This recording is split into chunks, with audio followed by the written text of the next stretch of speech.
Bismillahirrahmanirrahim. Assalamualaikum warahmatullahi wabarakatuh. Alhamdulillahi wassalatu wassalamu ala rasulillah wa ala nabiyyina Muhammad wa ala alihi wa sahbihi wa man tabi'ahum bi ihsanin ila yaumiddin.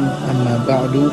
Anak-anakku yang soleh, semoga masih diberikan kenikmatan, sehat, dan kesempatan seperti biasa. Sebelum memulai pembelajaran, mari kita berdoa dahulu. Rabbi zidni ilman warzuqni fahman. Amin. Anak-anakku yang soleh, hari ini kita akan melanjutkan pertemuan kemarin. Kemarin kita telah membahas muhajirin dan kaum ansor. Pada pertemuan kali ini kita akan membahas golongan kedua setelah kaum ansor dan kaum muhajirin, yaitu mereka yang mengikuti bai'atur ridwan. Kemarin kita telah membahas orang-orang yang berhijrah dari Makkah menuju ke Madinah, disebut dengan muhajirin.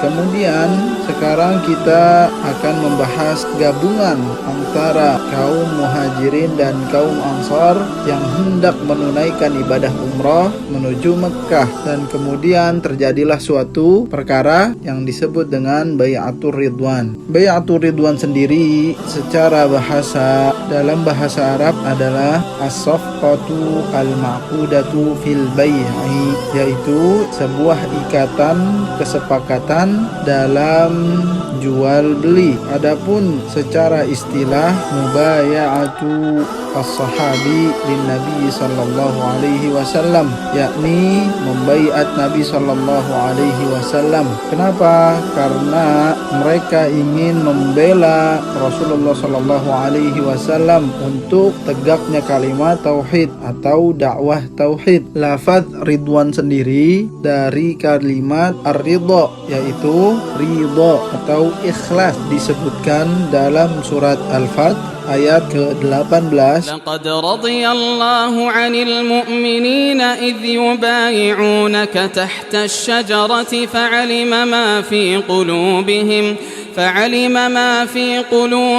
فأنزل السكينة عليهم وأثابهم فتحا قريبا. Yang artinya, sungguh Allah telah meridhoi orang-orang mukmin ketika mereka berjanji setia kepadamu, yakni kepada Nabi Muhammad SAW di bawah pohon. Dia mengetahui apa yang ada dalam hati mereka, lalu dia memberikan ketenangan atas mereka dan memberi balasan dengan kemenangan yang dekat. Bai'atur ridwan ini atau perjanjian ini awal mulanya adalah ketika Nabi Muhammad SAW dan para sahabat radhiyallahu anhum ingin melaksanakan umrah pada bulan Dzulqa'dah tahun ke-6 Hijriah. Para sahabat dan Nabi SAW menuju Makkah, meninggalkan Madinah dan mengamanahkan Abdullah ibnu Umi Maktum memimpin kota Madinah, dan untuk para akhwatnya kepada istri Nabi Ummu Salamah radhiyallahu anha. Adapun sebab-sebab terjadinya bai'atur ridwan adalah yang pertama, kesepakatan orang-orang Quraisy tentang keluarnya kaum muslimin ke Mekah, bahwa mereka mengira kaum muslimin ke Mekah dalam rangka berperang, padahal kaum muslimin sendiri ingin menunaikan ibadah umrah dan tidak membawa alat perang.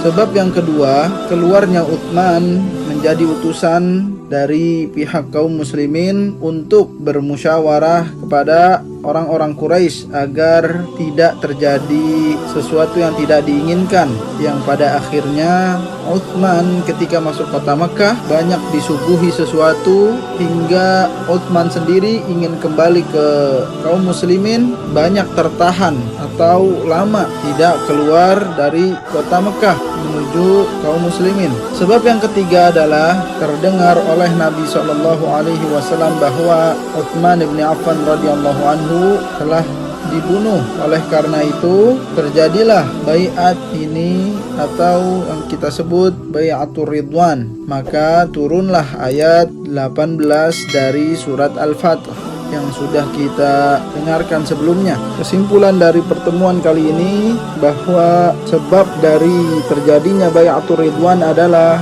mereka orang-orang Quraisy yang ingin menghalangi kaum muslimin, yang ingin menghalangi Nabi sallallahu alaihi wasallam dalam rangka menunaikan ibadah umrah, yang kemudian diutus Utsman bin Affan radhiyallahu anhu, yang mereka tahan, mereka banyak suguhkan sesuatu sampai terdengar kabarnya kepada Nabi telah terbunuh Utsman radhiyallahu anhu. Maka terjadilah Bai'atur Ridwan dan turunlah ayat 18 dari surat Al-Fath. Mungkin sekian dari pertemuan kali ini. Kita akan lanjutkan pada pertemuan yang akan datang perihal keutamaan Bai'atur Ridwan. Ustaz undur diri, semoga ilmu yang kita dapat bermanfaat. Wabillahi taufiq wal hidayah waridha wal inayah. Ma'akumun najah. Wassalamualaikum warahmatullahi wabarakatuh.